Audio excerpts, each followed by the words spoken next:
கர்த்தருடைய வார்த்தைக்கு செல்வோம். ரோமர் 4வது அதிகாரம் 16வது வசனம். ரோமர் 4வது அதிகாரம் 16வது வசனம். ஆதலால் சுதந்திரமானது கிருபையினால்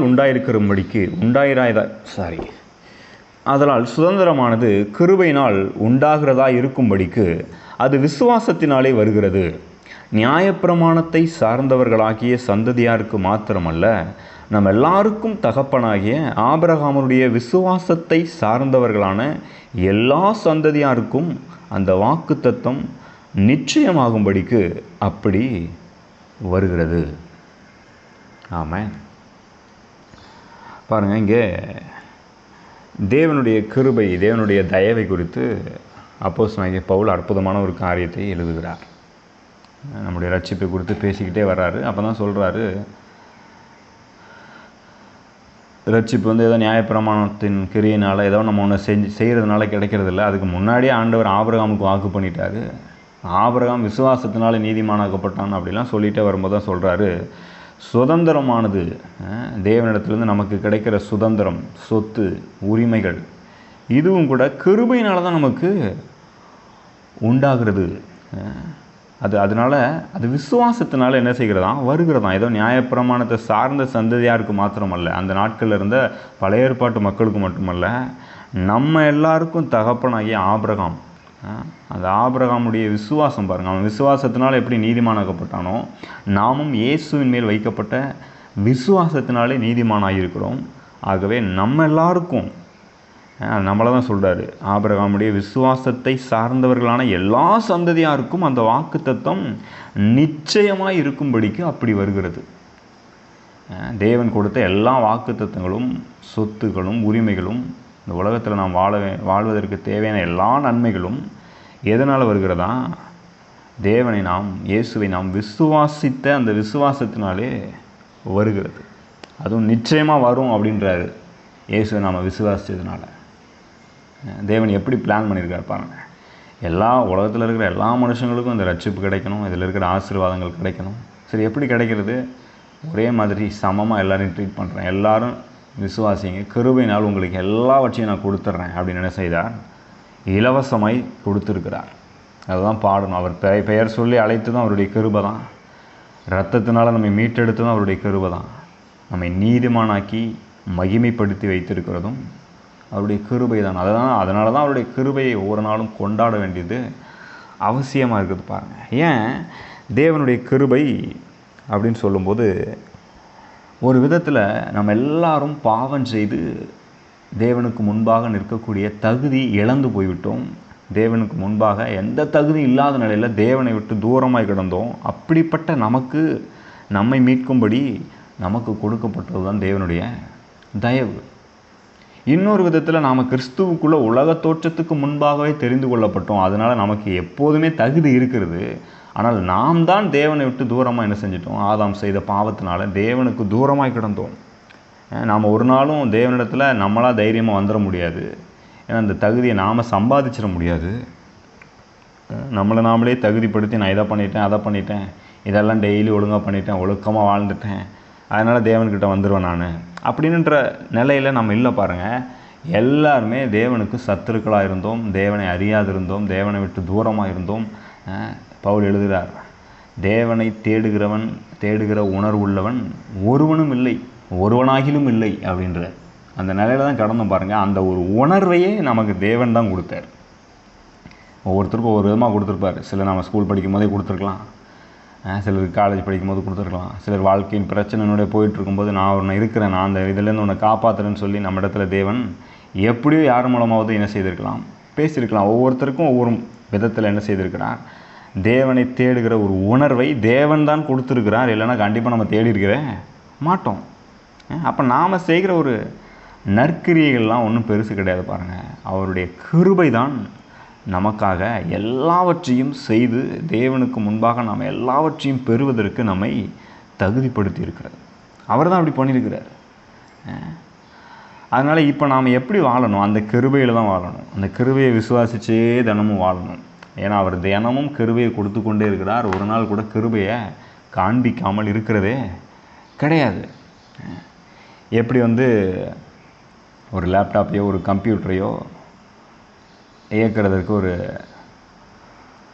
ஒரு பாஸ்வேர்டு மாதிரி வச்சுருக்கோம் இல்லையா, அதே போல் அந்த பாஸ்வேர்டை அதை கொடுத்தா தான் உள்ளே என்ட்ரி ஆகி உள்ளே போக முடியும் இல்லையா, ஓப்பன் பண்ண முடியும் இல்லையா. அதே போல் விசுவாசம்தான் தகுதியில்லாத நம்மேல் தேவன் பாராட்டுகிற தயவில் நாம் வாழும்படி நம்ம என்ன செய்கிறது, தகுதிப்படுத்துகிறது. என்னங்க பண்ணணும், கடவுளத்தில் வரதுக்கு நான் என்னங்க பண்ணணும்? ஒன்றும் இல்லைங்க, அவர் விசுவாசிக்கணும். தேவனத்திலேருந்து நன்மையை பெற்றுக்கொள்றதுக்கு, ஆசீர்வாதத்தை பெற்றுக்கொள்றதுக்கு, இந்த பிரச்சனைலேருந்து வெளில என்னங்க பண்ணணும்? அவரை விசுவாசிக்கணும், அவ்வளோதான். ஏன்னா அவர் உங்கள் மேலே கிருபையாக இருக்கிறாரு. நீங்கள் அவரை என்ன செய்யணும்? ஜஸ்ட் என்ன செய்யணும்? விசுவாசிக்க வேண்டும். அதுதான் கீவேர்டு, அதுதான் பாஸ்வேர்டு. வேறு பாஸ்வேர்டு போட்டிங்கன்னா ஃபோனே ஓப்பன் ஆகுறது இல்லையா, 3 வாட்டி போட்டிங்கன்னா அதோட மொத்தமாக லாக் ஆகிடுது. நிறைய பேர் பாருங்கள், தங்களுடைய கிரியை முன் வச்சு நான் இதெல்லாம் பண்ண ஆண்டவரே அதனால் எனக்கு ஏதாவது கொடுங்க அப்படின்ற நிலையில் வந்தோன்னா ஒருத்தருக்கும் ஒன்றும் கிடைக்க போகிறது இல்லை. பாஸ்வேர்டு தப்பாக போடுறீங்க. ஃபோனில் பாஸ்வேர்டை திரும்ப தப்பாக போட்டால் என்ன, சில நேரத்தில் சின்ன பிள்ளைங்க நோண்டி விட்டுறாங்க இல்லையா, என்ன ஆயிடுது, டோட்டலாக லாக் ஆகி போயிடுது இல்லையா. இந்த மாதிரி நிறைய நேரத்தில் நம்மளாம் ஏதாவது ஒன்று பண்ணி என்ன பண்ணிடுறோம், தேவன் நமக்கு கொடுக்குற நன்மையை லாக் பண்ணி விட்டுறோம். கவலைப்பட்டுகிட்டே இருக்கிறோம், அதனால் ஏதாவது நடந்துருமான்னு பார்க்குறோம், ஒன்றும் நடக்காமல் அப்படியே லாக் ஆகிடுது. இல்லைன்னா நம்ம ஏதாவது டெய்லி நான் கரெக்டாக ஜாப் பண்ணிடுறேன் ஆண்டவர் அதனால் இதை கொடுத்துருங்கன்னு சொன்னால் அப்படி போட்டு ஏதாவது பாஸ்வேர்டு தப்பாக போட்டு லாக் பண்ணிடுறோம். இப்படி தான் நிறைய நேரத்தில் நாம் அவரிடத்துலேருந்து நன்மையை பெற்றுக்கொள்ள முடியாமல் போய் விடுகிறோம் பாருங்கள். ஆனாலும் நம்மையில் அவர் இன்னும் கிருபையாகத்தான் இருக்கிறார். மறுபடியும் சொல்கிறாரு, என்னை விசுவாசி, நீயா ஏதாவது என்ன செய்யாத போட்டு உன்னையே குழப்பி தப்பாக வாழ்க்கையை ட்ரை பண்ணாத, என்னுடைய கிருபையை சார்ந்து கொள் என்று சொல்லுகிறார். ஏன் திரும்ப இதை சொல்கிறேன், தேவன் நமக்கு கொடுக்குற எந்த ஆசீர்வாதங்களும் எந்த நன்மைகளும் நாம் என்ன செய்கிறோம் அப்படின்றதின் அடிப்படையில் அவர் செய்கிறது இல்லை. நம்மை அவர் அப்படி பார்க்கறது இல்லை. அதுக்காக அப்போ எப்படி வேணால் வாழலாமா அப்படின்னு நான் சொல்ல வரல பாருங்கள். தேவனிடத்தில் அவருடைய கிருபையினால் வந்துட்டாலே நம்ம வாழ்க்கையை அவர் என்ன செய்து விடுகிறார், மாற்றுகிறார். நம்முடைய சிந்திக்கிற விதத்தை மாற்றிடுறாரு, நம்ம பேசுகிற விதத்தை மாற்றிடுறாரு, நம்ம குணத்தையே மாற்றிடுறாரு. நம்மளால் இப்போ முன்னாடி இருந்த மாதிரி இஷ்டத்துக்கு இருக்க முடியல. அந்த அளவுக்கு அவருடைய கிருபை நம்ம என்ன செய்கிறது, மாற்றி விடுகிறது. ஆகவே நாம் என்ன செய்ய வேண்டும், தொடர்ந்து விசுவாசத்தோடு தைரியமாய் அவரிடத்தில் வந்து விசுவாசித்து தான் எல்லாவற்றையும் என்ன செய்ய வேண்டும், பெற்றுக்கொள்ள வேண்டும். ஏன் இந்த கிருபையும் இந்த தயவையும் அவர் அப்படி நம்ம மேலே அதிகமாய் காண்பித்து கொண்டே இருக்கிறார். ஏன் குறையவே இல்லை பாருங்கள். நம்ம கூட நிறைய நேரத்தில் யாராவது திரும்ப நமக்கு எதாவது தப்பு பண்ணால் டென்ஷன் ஆகிடுறோம், என் பொறுமையை சோதிக்காது அப்படின்றோம் இல்லையா. இதுக்கு மேலே பொறுமை கிடையாது, இதுக்கு மேலே பண்ணனா அவ்வளோதான், இதுக்கு மேலே ஒன்று ஏற்றுக்க முடியாது, அவனை தலை முடிக்கிட்டேன் என்கிட்டே வராதப்பெல்லாம் நம்ம சொல்லிடுறோம் இல்லையா.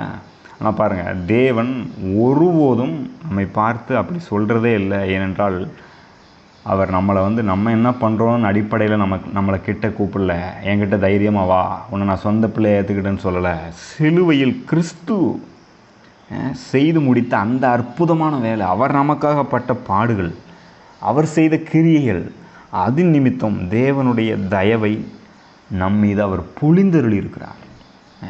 அப்படியே மழை மாதிரி ஊற்றிருக்கிறார் பாருங்கள். மழை எல்லாருக்கும் பொழியுது இல்லையா, அதே மாதிரி தேவ தயவு எல்லாரும் மேலும் ஊற்றப்பட்டிருக்கிறது. இயேசுவை ஏற்றுக்கொண்ட உங்கள் மேல் விசேஷித்த தேவ தயவு உண்டாயிருக்கிறது. இதை தான் விசுவாசிக்கணும்.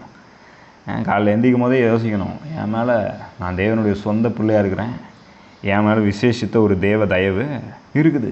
அவருடைய செழிப்பு, சுகம், மீட்பிற்கான வாக்குத்தத்தங்கள், இது எல்லாமே இப்போ நம்ம வாழ்க்கையில் நாம் பெற்று அனுபவிக்கக்கூடிய ஒரு நிஜமாக மாறி இருக்கிறது. யூதர்களுக்கு மட்டும் இல்லை ஊழியம் செய்கிற பாஸ்டருக்கு மட்டும் கிடையாது, உங்களுக்கும் நிச்சயமான ஒன்றாக மாறி இருக்கிறது. ஏனென்றால் நம்ம எல்லாருமே யார், இயேசுவை விசுவாசித்ததினாலே ஆபிரகாமின் சந்ததியாராக இருக்கிறோம். எவ்வளோ பெரிய ஒரு மேன்மையை கொடுத்துருக்கிறார் பாருங்கள். அதை தான் நம்ம எண்ணி பார்க்கணும்.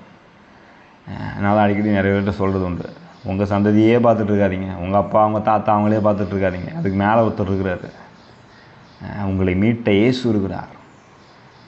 அந்த இயேசு பிறக்கிறதுக்கு ஆதாரமாக ஒருத்தனை தெரிந்தெடுத்தார் ஆபிரகாம். அவன் விசுவாசித்தான், அது தேவன் அதை நீதியாக எண்ணினார். அந்த ஆபிரகாமுடைய விசுவாசத்தை பெற்ற நாம் ஆபிரகாமின் விசுவாச சந்ததியாராய் இருக்கிறோம் பாருங்கள். இப்படி தேவனை விசுவாசித்த எல்லாரையுமே அவர் வாழ வைத்திருக்கிறார். உதாரணத்துக்கு பழைய ஏற்பாட்டில் நம்ம ரூத்தை குறித்து வாசிக்கிறோம் இல்லையா. பாருங்கள், தேவனை அறியாத ஒரு புறஜாதி பெண். நாமும் தேவனை அறியாத நிலையில் கடந்தோம் பாருங்கள். இவளும் அப்படி தான் இருக்கிறா. தேவனையே அறியாதவள், தேவனை நம்பாதவள். அப்படிப்பட்ட ஒரு நிலையில் கடந்த அந்த பெண் அது விதவையாக வேறு இருக்கிறா. ஆனால் பாருங்கள், இந்த தேவனை குறித்து கேள்விப்பட்டு இந்த தேவனுடைய கிருபையை ஏற்றுக்கொண்டு இந்த தேவனை நான் நம்புகிறேன், இவர் மேலே நான் விசுவாசத்தை வைக்கிறேன்னு சொல்லி தேவனுடைய மக்கள் இருக்கிற அந்த தேசத்துக்கு வர்றா. சரி, அங்கேருந்து சும்மா இருக்கல, எனக்கு தேவ தயவு கிடைக்கும் அப்படின்னு சொல்லி காலையில் எஞ்சி வேலைக்கு கிளம்பி பாருங்க. ஒரு வசனத்தை வாசிக்கிறோம் பாருங்கள். ரூத்தின் புஸ்தகத்தில் 2வது அதிகாரம் பாருங்கள். தேவனை அறியாத ஒரு பெண்ணாக இருக்கிறாள், அதுவும் விதவையாக இருக்கிறாள். ஆனால் அவளுடைய நம்பிக்கையை பாருங்கள். ரூத் 2வது அதிகாரம் 2வது வசனம். மோவாபிய ஸ்திரியான ரூத் என்பவள் நகோமியை பார்த்து, நான் வயல்வெளிக்கு போய் யாருடைய கண்களில் எனக்கு தயை கிடைக்குமோ அவர் பிறகே கதிர்களை பொறுக்கி கொண்டு வருகிறேன் என்றாள். அதற்கு இவள், என் மகளே போ என்றாள். போகும்போதே எப்படி போகிறா? யாருடைய கண்களில் எனக்கு தயவு கிடைக்குமோ நான் அங்கே போய் பொறுக்கிட்டு வரேன். அந்த தயவை நம்புகிறாள். நான் போகிறேன், எனக்கு யார் கண்களையாவது கடவுள் தயவு கிடைக்க பண்ணுவார். அவர் ஏன்னா தயவு கொடுக்குற தேவன். அதனால் நான் கண்டிப்பாக நான் போகிறேன், அந்த தயவை நம்புகிறேன், அந்த தயவுனால் எனக்கு ஏதாவது கிடைக்கும். கரெக்டாக பாருங்கள், அங்கே அவளுக்கு தயவு கிடைக்கிறது. நீங்களும் காலையில் எழுந்து போகும்போது நான் வேலைக்கு போகிறேன், எனக்கு தயவு கிடைக்கும் நம்பணும். நீ வேலையை தேடி போனாலும் சரி, வேலை கிடைச்ச வேலைக்கு போனாலும் சரி, எனக்கு தயவு கிடைக்கும். எனக்கு முதலாளி கண்களில் தயவு கிடைக்கும், கூட இருக்கிற வேலை பார்க்குறவங்க கண்களில் தயவு கிடைக்கும். பிள்ளைங்களுக்கு அதான் சொல்லிக் கொடுக்கணும். டீச்சர் கண்களில் தயவு கிடைக்கும், ஸ்கூலில் எல்லார் கண்களையும் தயவு கிடைக்கும். இந்த தயவு நீங்கள் நினைக்கிறத விட பெரிய வேலையை உங்களுக்காக செய்யும். வாயை திறந்து அது சொல்லணும். இது அவள் அப்படி தான் சொல்கிறா. யாருடைய கண்களில் எனக்கு தயவு கிடைக்குமோ அங்கே நான் போகிறேன். இப்போ தயவு ரொம்ப ரொம்ப முக்கியம். எனக்கு தகுதி இருக்குது, நான் போய் ஏதாவது எங்கேயாவது போய் பறிக்கிட்டு வரேன் அப்படி சொல்ல பாருங்கள். எனக்கு தயவு தான் வேணும் அப்படின்னு சொல்லி அந்த தயவை நம்பி கிளம்புகிறாள். ஏன்னா தயவுனா என்ன அப்படின்னா, நன்மை செய்ய மனிதன் கொண்டிருக்கும் ஆசையே தயை. அப்போ யாராவது என் மேலே நன்மை செய்யும்படி தேவன் அங்கே எந்த மனுஷன் மூலமாகவே எனக்கு ஒரு ஆசையை கொடுத்துருவார் அப்படின்னு நம்புகிறாவா? நான் சொல்கிறேன், உங்களுடைய வாழ்க்கையிலும் உங்களுக்கு நன்மை செய்யும்படி அநேக மனுஷர் கண்களில் தயவு கிடைக்க தேவன் பண்ணுவார். ஒருவேளை அவங்க பண்ணாமல் இருக்கலாம், மக்கள் உங்களுக்கு தயவு காண்பிக்காமல் நன்மை செய்யாமல் இருக்கலாம். நான் சொல்கிறேன், ஆண்டவர் அந்த மக்களுடைய மனதில் உங்களுக்காக பேசுவார், தயவு கிடைக்க பண்ணுவார். அவரால் அதை செய்ய முடியும். நான் அதெல்லாம் ரொம்ப நம்புகிறேன் பாருங்கள். அதே மாதிரி தான் இவள் நம்புகிறாள், கிளம்பி போகிறாள், தேவனை மட்டுமே முழுவதும் சார்ந்து கொள்கிறாள். பாருங்கள், தேவன் என்ன பண்ணுறாரு? வெறும் கதிர் பொறுக்கிறதுக்கு மட்டும் அங்கே கொண்டு போகல. கரெக்டாக அவள் போகிற அந்த இடம் போவாஸ் என்கிற ஒரு அற்புதமான தேவ மனிதனுடைய வயல்வெளியாக இருக்குது. கரெக்டாக போய் கர்த்தர் அங்கே கனெக்ட் பண்ணி விட்டுறாரு. அவன் ஒரு நல்ல மனுஷனாக இருக்கிறான், நல்ல குணமுடையவனாக இருக்கிறான், நல்ல பெரிய பணக்காரனாக இருக்கிறான். கரெக்டாக அங்கே போய் கனெக்ட் பண்ணி விட்றாரு. அவன் கண்களில் இவளுக்கு தயவு கிடைக்கவும் பண்ணுறாரு கர்த்தர். அது மட்டும் இல்லை, அதோடு நிற்கல. அவள் வாழ்க்கை விதவையாக இருந்த அவளுக்கு ஒரு அற்புதமான திருமண வாழ்க்கையும் ஏற்படுத்தி கொடுத்தார். அது மட்டும் இல்லை, இது எல்லாத்துக்கும் மேலே நம்ம ஏற்கனவே இதை குறித்து பார்த்தோம் ஒரு வாட்டி. அவள் இயேசுவினுடைய வம்ச வரலாறு பட்டியலிலேயே இடம் பெறுகிறாள். எவ்வளோ பெரிய மேன்மை பாருங்கள். தேவ தயவை மட்டும் நம்பி போனதுனால. எனக்கு தகுதி இருக்குது, நான் அழகாக இருக்கிறேன், நான் போகிறேன், எனக்கு ஏதாவது வாய்ப்பு கிடைக்கும் அப்படி போகல. போவாஸே அவளுக்கு குறித்து சொல்லும்போது அற்புதமான காரியத்தை சொல்லுகிறார். என்ன சொல்கிறாரு? 2வது அதிகாரம் 12வது வசனத்தில் சொல்கிறாரு, உன் செய்கைக்கு தக்க பலனை கர்த்தர் உனக்கு கட்டளையிடுவாராக. இஸ்ரவேலின் தேவனாகிய கர்த்தருடைய செட்டைகளின் கீழ் அடைக்கலமாய் வந்த உனக்கு அவராலே நிறைவான பலன் கிடைப்பதாக என்றான். எவ்வளோ பெரிய ஒரு மேன்மையான விஷயத்தை பற்றி சொல்கிறான் பாருங்கள். நீ கர்த்தரை நம்பி வந்துட்ட, அவர் செட்டைகளின் கீழே அடைக்கலம் புகுந்துட்ட. உன் நிலமை மோசமாக தான் இருக்குதானே பரவாயில்ல, இவரை நம்பி வந்துட்டல, கண்டிப்பாக உனக்கு நிறைவான பலன் கிடைக்கும். அதே மாதிரி நிறைவான பலன் கிடைத்தது. அந்த நாட்களில் சில பெண்கள்லாம் வேறு மாதிரி தவறாக போன பெண்கள்லாம் உண்டு பாருங்கள். ஆனால் அதெல்லாம் தப்பாலான ஒரு வாழ்க்கையிலக்குள்ளலாம் நான் போக போகிறதில்ல. எனக்கு கர்த்தர் இருக்கிறாரு, அவர் கண்டிப்பாக ஒரு நல்ல வாழ்க்கையை எனக்கு ஏற்படுத்தி கொடுப்பார். அதனால் கண்டிப்பாக நான் இனிமேல் என்ன செய்ய மாட்டேன், வேறு எங்கேயும் போக மாட்டேன். கர்த்தருடைய தயவை நம்புகிறேன். அவரை நம்பி வர்றதுனால என் வாழ்க்கை நல்லாயிருக்கும். இதே 3வது அதிகாரத்தில் இதே ரூத்தை குறித்து போவாஸ் இன்னொரு விஷயம் சொல்கிறான் 10வது வசனத்தில். அதற்கு அவன், மகளே, நீ கர்த்தரால் ஆசீர்வதிக்கப்படுவாயாக. நீ தரித்திரரும் ஐஸ்வர்யவான்களுமான வாலிபர்களின் பிறகே போகாததினால் உன் முந்தின நற்குணத்தை பார்க்கிலும் உன் பிந்தின நற்குணம் உத்தமமாக இருக்கிறது. சிலர் சொல்கிறாங்க இல்லையா, நான் கணவனை இழந்துட்டேன், எங்கேருந்து எனக்கு நல்ல வாழ்க்கை இருக்க போது, நான் என் இஷ்டப்படி எப்படி வேணால் வாழ்ந்துட்டு போகிறேன். அதான் சொல்கிறாரு, நீ வந்து ஒரு என்னுடைய இன்பத்துக்காக ஒரு தரித்திரம் பின்னாடி போகலை, இல்லை ஏதோ ஒரு பணக்காரன் கூட போய் சேர்ந்துக்கிட்டேன் என் வாழ்க்கை நல்லாயிருக்கும் அப்படின்னு நீ போகலை. நீ கர்த்தரை நம்பி வந்திருக்கிற, நீ அவரால் ஆசீர்வதிக்கப்படுவாயாக. நீ அப்படிலாம் போகாமல் கர்த்தருடைய தயவை சார்ந்து அவர் ஏற்படுத்தி வைத்திருக்கிற அந்த வார்த்தையின் சட்டத்துக்கு உட்பட்டு நீ வந்ததுனால உன் முந்தின நற்குணத்தை காட்டிலும் பிந்தின நற்குணம் சிறந்தது. நீ நல்ல கேரக்டர் உள்ள பெண்ணாக இருக்கிற, கடவுளுடைய தயவை நம்பினதுனால உன் கேரக்டரே நல்லா இருக்குது, மாறிடுச்சு அப்படின்னு போவாஸ் அவளை பார்த்து சொல்லுகிறான். இதுக்கப்புறம் தான் 2 பேருக்கும் கல்யாணம் நடக்குது பாருங்கள். அப்போ நம்ம கர்த்தரை நம்பும்போது நம்முடைய குணமே மாறிடுது. நம்ம தப்பாக போகிறதுக்கான வாய்ப்பே இல்லாமல் போயிடுது பாருங்கள். அதனால் கர்த்தர் அப்படியே கைவிடவும் செய்யலை. இவளுக்கு ஒரு நல்ல வாழ்க்கை என்ன செய்தார், ஏற்படுத்தி கொடுத்தார். எதுக்கு இதெல்லாம் வாசித்து சொல்லிகிட்டு இருக்கிறேன், தேவனுடைய தயவின் மீது ரூத் வைத்த விசுவாசம் பாருங்கள், ஒரு முற்றிலும் ஒரு புதிய வாழ்க்கையே அவளுக்கு ஆரம்பித்து வச்சுது. வாழ்க்கையே முடிஞ்சுது அப்படின்ற ஒரு சமுதாயத்தில் இருக்கிற பாருங்கள், கணவன் இழந்துட்டு அவ்வளோதான் அப்படின்னு நிறைய பேர் சொல்லியிருப்பாங்க. இவளை கல்யாணம் பண்ணது பண்ண நேரம் அவன் போயிட்டான் அப்படின்னு திட்டிருப்பாங்க இல்லையா, ஐயா சரியாக இருந்திருக்க மாட்டான்னு சொல்லியிருப்பாங்க. சிலர் இந்த மாதிரி சொல்லும்போது என்ன பண்ணுவாங்க, என்னையா அப்படி சொல்கிறீங்க, நான் தப்பாக போகிறேன் பாருன்னு தப்பான வாழ்க்கைக்கு போன பெண்கள்லாம் எனக்கு தெரியும் பாருங்கள். ஆனால் அப்படிலாம் இவள் போகாமல், இல்லை யார் வேணால் என்ன வேணால் பேசிட்டு போட்டோம், யார் வேணால் என்ன வேணால் சொல்லிட்டு போட்டோம், நான் கர்த்தரை நம்புகிறேன், அவர் எனக்கு கூட இருக்கிறார், என்ன அவர் ஆசீர்வதிப்பார், எனக்கு தயவு கிடைக்க பண்ணுவார் அப்படின்னு வர்றா விதவியாக இருந்த அவளுக்கு அற்புதமான ஒரு திருமண வாழ்க்கையை தேவன் ஏற்படுத்தி கொடுக்குறார். 4வது அதிகாரம் 13-14 வசனத்தில் வாசிக்கிறோம். போவாஸ் ரூத்தை விவாகம் பண்ணினான், அவள் அவனுக்கு மனைவியானால். அவன் அவளிடத்தில் பிரவேசித்த போது அவள் கற்பந்தரித்து ஒரு ஆண் பிள்ளையை பெற கர்த்தர் அனுக்கிரகம் பண்ணினார். பாருங்க, கதிர் பொறுக்க போகிறான், அதுக்கு கர்த்தர் தயவு கிடைக்க பண்ணுறாரு. அதுக்கப்புறம் திருமண வாழ்க்கையை அமைச்சு கொடுக்கறதுக்கு அதுக்கும் கர்த்தர் தயவு பண்ணுறாரு. இப்போ பிள்ளை பெறவும் கர்த்தர் அனுக்கிரகம் பண்ணுகிறார். அப்பொழுது ஸ்திரீகள் நகோமியை பார்த்து, சுதந்திரவாளி அற்று போகாதபடிக்கு இன்று உனக்கு தயை செய்த கர்த்தருக்கு ஸ்தோத்திரம், அவன் பேர் இஸ்ரவேலிலே பிரபலமாக கடவது. பாருங்க, வாழ்க்கையே முடிஞ்சது, அவ்வளோதான், கர்த்தர் என் வாழ்க்கையை கசப்பாக்கிட்டேன் நகோமி புலம்பிகிட்டு இருந்தா. இப்போ இந்த ரூத்து தேவனை நம்பினதுனால அற்புதமான வாழ்க்கையை ஏற்படுத்தி கொடுத்து ஒரு ஆண் பிள்ளையை கொடுத்து ஆசீர்வதித்து, இப்போ நகோமியை பார்த்து எல்லோரும் சொல்கிறாங்க, நீ என்னமோ இப்படிலாம் சொன்னியே, இப்போ கர்த்தர் என்ன பண்ணியிருக்கிறாரு பாரு, உனக்கு தயை செய்த கர்த்தருக்கு ஸ்தோத்திரம். உனக்கு சந்ததியே இல்லைன்னு வருத்தப்பட்டியே, உனக்கு சந்ததி சுதந்திரவாளியை கொடுத்த தேவனுக்கு ஸ்தோத்திரம். பாருங்கள், அதனால் நம்ம வாழ்க்கை ஏதோ ஒரு இக்கட்டால சூழ்நிலையில் போய் நிற்கும்போது அவ்வளோதான், இதோட முடிஞ்சது அப்படின்ற ஒரு முடிவுக்கு என்றைக்குமே வராதிங்க. எப்போதுமே எந்த நிலைக்கு வரணும், கர்த்தருடைய தயவு எனக்கு இருக்குது, இன்றைக்கி ஒரு புதிய வழியை எனக்காக அவர் திறப்பார், என் மேலே அவர் தயவாக இருக்கிறார், என்னை அவர் விடுறதே இல்லை. ஏன் இந்த ரூத்தை பற்றி இவ்வளோ வரைய வாசிச்சோம் தெரியுமா, பழைய உடன்படிக்கையின் கீழே வாழ்ந்த ஒரு புறஜாதி பெண்ணாகிய ரூத்து தேவனுடைய தயவு இவ்வளவு அனுபவிச்சிருக்கிறான்னா, இன்றைக்கி நாம் கிருபையில் ஒரு புதிய உடன்படிக்கையின் கீழே வாழ்கிறோம். இயேசுவின் ரத்தம் சிந்தப்பட்ட ஒரு புதிய உடன்படிக்கையின் கீழ் வாழ்கிறோம். அப்போ தகுதியில்லாத நம்ம மேலே தேவன் பாராட்டுகிற தயவு எப்பேற்பட்ட ஆசீர்வாதங்களெல்லாம் கொண்டு வரும் அப்படின்னு கொஞ்சம் யோசிச்சு பாருங்க.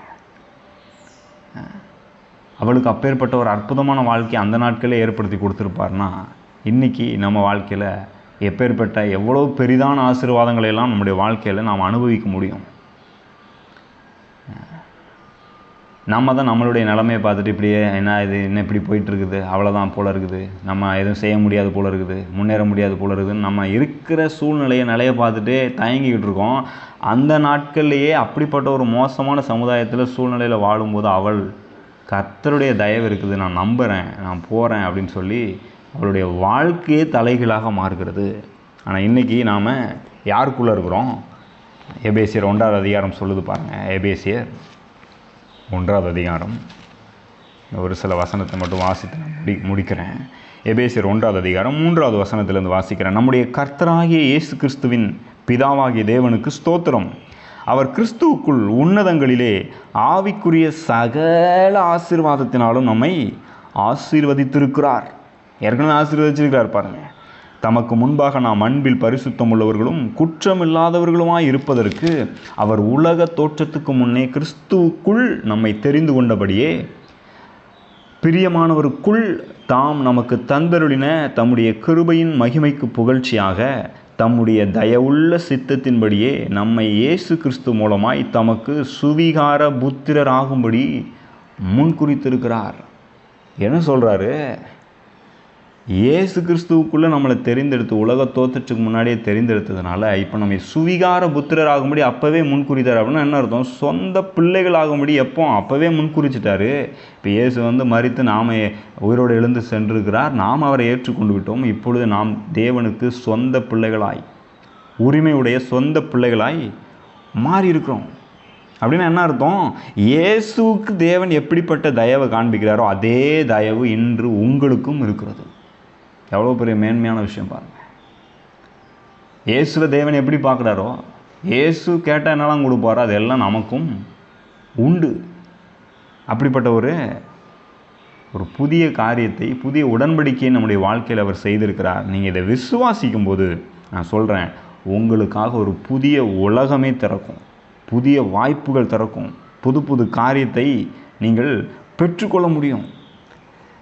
ஏனென்றால் இந்த கிறிஸ்து இயேசுவுக்குள் தேவனுடைய வாக்குத்தத்தங்கள் எல்லாம் ஆம் என்றும் ஆமேன் என்றும் இருக்கின்றன அப்படின்னு பவுல் எழுதுகிறார். 2 Corinthians 1:20. எல்லா வாக்குத்தத்தங்களும் ஆதியாகமத்திலிருந்து வெளிப்படுத்தின விசேஷம் வரைக்கும் இருக்கிற எல்லா வாக்குத்தத்தங்களும் கிறிஸ்துவுக்குள் ஆம் என்றும் ஆமேன் என்றும் இருக்கிறது. நான் சொல்கிறேன், ரூத்துக்கு கிடைத்ததை விட மிக அதிகமான தேவனுடைய தயவு உங்கள் மேல் தங்கி இருக்கிறது. விசுவாசிக்கிறீங்களா? அதை விசுவாசித்தா போதும் பாருங்கள், வாழ்க்கை தலைகீழாக மாறிவிடும். ஏன்னா இது சிலுவையில் கிறிஸ்து என்ன செஞ்சு முடித்தார்? அவர் நமக்காக எவ்வளோ பாடுபட்டு எல்லாவற்றையும் செய்து முடித்திருக்கிறார். அப்படின்ற அடிப்படையில் இருக்கிறதுனால அதை விசுவாசித்தா போதும். உங்கள் வாழ்க்கையில் இன்றைக்கி தேவையான சுகம், செழிப்பு, நல்ல ஒரு திருமண வாழ்க்கை, ஒரு புதிய வாழ்க்கை, பிள்ளைகளுடைய நல்வாழ்வு, நீங்கள் எல்லா விதத்திலும் முன்னேறி செல்வதற்கான நல்ல கிருபைகள் எல்லாம் உங்களுக்கு இலவசமாய் அதிகமாய் கொடுக்கப்படுகிறது. இதைத்தான் நாம் ஒவ்வொரு நாளும் விசுவாசிக்க வேணும். வேலைக்கு போகவே அப்படி தான் போகணும். எனக்கு தேவ தயவு கிடைக்கும். ஏன்னா இயேசு போனால் என்ன கிடைக்குமோ அதெல்லாம் எனக்கும் கிடைக்கும். இயேசுக்கு என்னெல்லாம் உரிமை இருக்குதோ அதெல்லாம் எனக்கும் இருக்குது. அப்படி தான் தேவன் நம்மளை மாற்றிருக்கிறார் பாருங்கள். இதை நாம் பெரிதாக எண்ண வேண்டும்.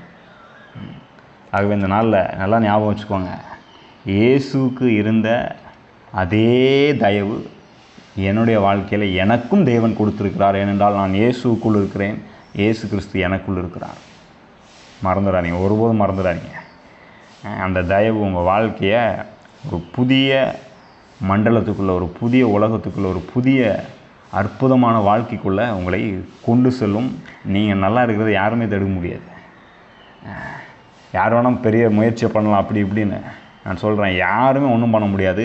அந்த தயவு அந்த அளவுக்கு உங்களை உயர்த்தும், உங்களை நற்குணசாலிகளாக மாற்றும்.